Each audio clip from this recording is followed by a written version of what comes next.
eu acho que não foi bom o pontinho fora pelas circunstâncias do jogo. Mas 4 pontos tá bem ok. Bate fora. Tá, e altitude, pô. Perfeito, exatamente. E eu concordo totalmente com você que a decepção ontem... Primeiro, a torcida já não curte muito o Carille, né? Vamos falar o português bem claro, né? Eu acho que esse é o ponto. A torcida já não curte. E aí o jogo de sábado, da maneira como foi, tornou uma obrigação que ontem fosse uma vitória... Acachapante. Acachapante. Né? A goleada. Até pelo nível do adversário. Talvez se a bola que o goleiro espalmou, ao invés de pegar na trave, entra, se o goleiro não alcança a bola que o Garré empurrar pra dentro, era um 3-0 pro Vasco. Perfeito. Talvez o filme repetido não seria tão repetido assim. É por isso que eu acho que a gente não pode se apegar tanto a isso, né? Analisando o jogo, o Vasco produziu mais. Mas eu a acho gente pode que colocar uma série de... Não há uma relação de aqui. empatia do torcedor com o técnico. Não tem. Como não aconteceu no passado no Santos também. Ô, Eric, ontem... Você lembra? O Carille fez força para terminar o campeonato da Série B com o Santos. Muita força. Gente, ele foi vaiado, foi líder e campeão. Ele foi campeão. Tu pediu fora Carille campeão. Exatamente. Por antecipação. A gente já viu isso acontecer em outros clubes. Quando a torcida não compra o técnico, cara, é difícil essa continuidade. É difícil que o trabalho evolua.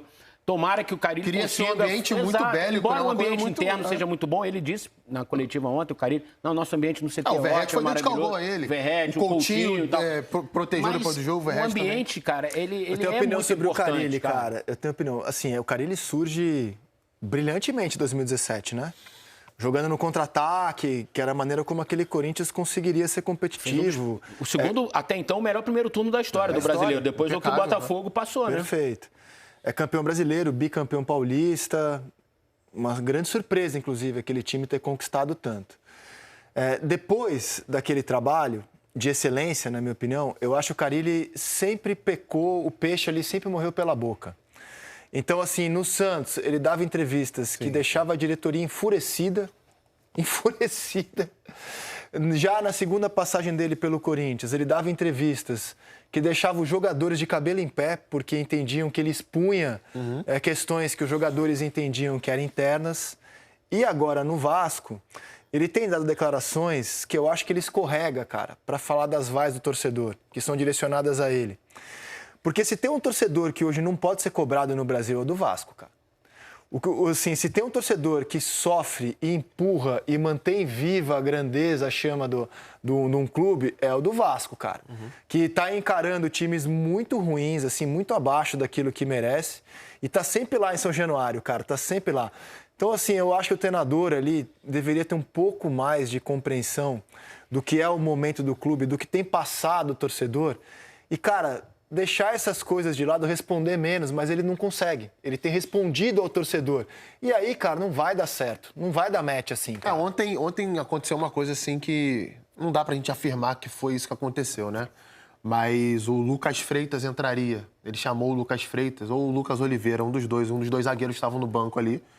E seria uma substituição muito parecida, não sei quem sairia, mas nos últimos minutos lá no Peru contra o Melgar, ele saca o Verratti, coloca um zagueiro para tentar proteger melhor a área. E num cruzamento, o Melgar empata o jogo em 3-3, né? Em 2 cruzamentos, faz o 3-2 e o 3-3. E aí, na hora que ele chama o zagueiro, a torcida do Vasco, começa o burburinho em São Januário. E ele volta atrás na substituição.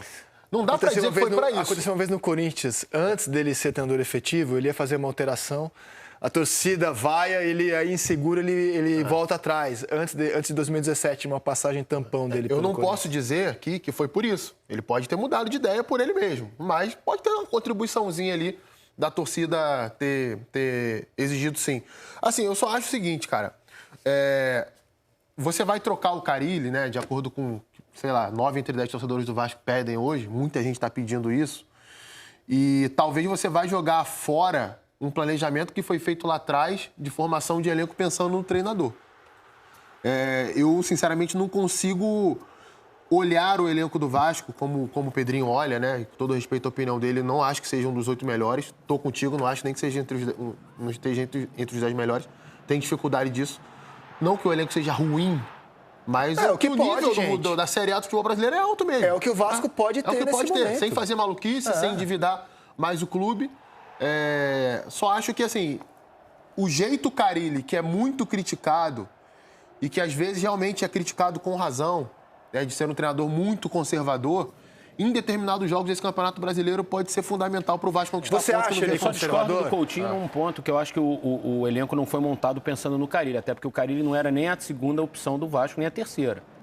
O Vasco Mas você tentou não acha que o a uruguaio, que era ideia do do Cruzeiro, Carille, esqueci o nome talvez- agora. Pesolano. Pesolano, Não tem depois nada a ver conversou com com o ele, Pedro Caixinha, depois conversou com o Renato. Perfeito. E aí nenhum desses três acertou, por motivos diferentes. E nenhum desses tem a ver com o Carille. Exato. Então, assim, o elenco do Vasco foi o elenco que o Vasco pôde montar, independentemente do técnico que viesse.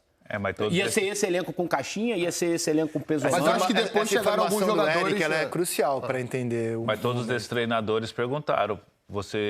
Quando você quer trazer um treinador desses quilates que você trouxe aí, esses nomes, o treinador vai perguntar, mas eu vou querer um elenco assim. Você tem condições de me dar um elenco assim? Eu jogo assim. O Renato foi assim. O Renato foi assim. Eu quero um elenco assim para me jogar assim. Não tem condições de dar o elenco, ele deu o elenco que tem condições do A Carille jogar. contratação do Lemos, por O exemplo. ano passado... Será o que ano se não fosse o Carille, o Vasco traria o Lemos? O ano passado, qual que era a grande crítica? Que o Vasco tomou quantos gols? Tomou mais de 40 gols. Tomou muito gol no Campeonato Brasileiro, que tinha que organizar a zaga. Hoje o Vasco toma menos gols. Só que você tem que organizar o meio-campo. Mas tomou um monte essa semana, Graça. Então, tomou um Tomou monte. 3 do Melgar, tomou 5 do Corinthians, é que 2 foram anulados. É que nem 3-1, jogando fora de casa, Sul-Americana. 40 minutos de jogo. 90% dos treinadores vai tirar um meia, um atacante, vai botar um zagueiro, pô. E o Pra problema garantir nem foi esse resultado. daquele jogo. Aí O problema você daquele coloca jogo 3 não foi zagueiros e esse. toma gol de cabeça, é culpa do treinador? Também é, eu acho. Eu acho que também é, Grafa. Aí, pô, não fechou o time foi pra cima com 3-1, tomou 2 gols. É culpa de quem? Tem tudo isso. Depende Eu acho da assim, narrativa se adequa a cada então, situação. Eu sempre acho que não é culpa só de uma pessoa. Eu quero voltar acho que à é culpa de formação do várias Eric, coisas, assim. porque eu acho que ela é importantíssima para a gente olhar o cenário do Vasco. Então, assim, no ano passado, o Vasco teve lá um momento muito bom com o Paiva, conseguiu ter um desempenho muito melhor do que se esperava, ele foi efetivado, beleza. Aí, no fim da temporada, até motivado por um movimento dos jogadores que achavam que o Vasco tinha que jogar um pouco mais, abriram mão do Paiva e terminaram o ano com o Felipe e foram ao mercado. Aí tentaram treinadores que, na ideia do Pedrinho, fariam o time jogar mais. Pesolano, Caixinha, eu não consigo entender a paixão que há pelo Caixinha no Brasil, mas há muita gente, o Grêmio queria o Caixinha também. Aí já foi para o Renato não quis.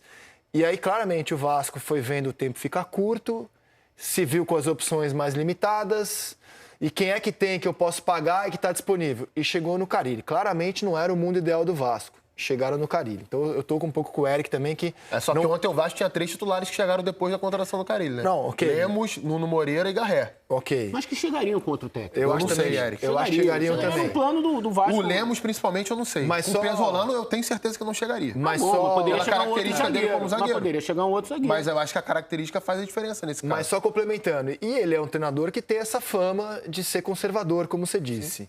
Eu pergunto para vocês se a fama é justificada, se de fato ele é um treinador tão conservador assim, se vocês enxergam o Carille como um treinador conservador, na opinião de vocês. Ele é um treinador especialista em montar defesas, né? Quando ele era auxiliar que treinava a parte defensiva. Ou seja, ele tem uma característica de montar as equipes de trás para frente. E aí, a partir do momento, ele foi campeão brasileiro com a segunda melhor campanha da história, no primeiro turno. Porque eu concordo com o Coutinho que talvez esse conservadorismo seja muito importante para o Vasco fazer um campeonato seguro. Mas é justamente a razão que levou o clube a se desfazer do Paiva. E sabe o que é pior? Porque queria que o Vasco jogasse um pouco mais. Sabe o que é pior? Hoje não dá pra dizer que o Vasco tem um sistema defensivo sólido. Não dá pra dizer. Já deu mostras na temporada que isso ainda não aconteceu. Mas o que é sólido no Vasco hoje, além de Piton para Verrete gol? Pouca coisa. Pouca coisa, né? Tem razão, pouca coisa. Mas... Léo Jardim. Léo Jardim. Coutinho, acho que tem... Bom, e diferentemente do Botafogo, o Carille começou a temporada. Então, o Vasco está num ponto em que a gente pode discutir ou não se houve evolução do trabalho. Pode. E, na minha opinião, Importante. ainda não houve evolução. Não. Importante. O Vasco joga o que joga hoje, a mesma coisa que estava jogando no Campeonato Carioca com os titulares. Se você for olhar os jogos do Vasco, Eu trabalhei em alguns jogos, você trabalhou também, né, Grafa? O Vasco não está jogando mais, não evoluiu, eu acho. Eu acho que está num ponto ainda de estagnação, assim. O Vasco não consegue dar um passo à frente. Aí a gente pode abrir para um monte de coisa. O trabalho do Carille, se o elenco bate no teto e é isso mesmo. Os jogadores que chegaram novos ainda estão se adaptando. Então, tem vários caminhos que a gente pode seguir. Mas eu acho que hoje, a gente está no terceiro mês da temporada, porque janeiro não conta, e o Vasco ainda não evoluiu, assim, ainda não subiu degraus em relação ao começo da temporada. E eu acho que é isso que deixa o torcedor um pouco mais angustiado e preocupado. Fala, cara, a gente já disputou o Campeonato Carioca, nada. A gente já começou o Campeonato Brasileiro, nada. A gente já começou a Sul-Americana e tá, sabe assim, fazendo força para jogar, fazendo força para ganhar, até de adversários mais fracos.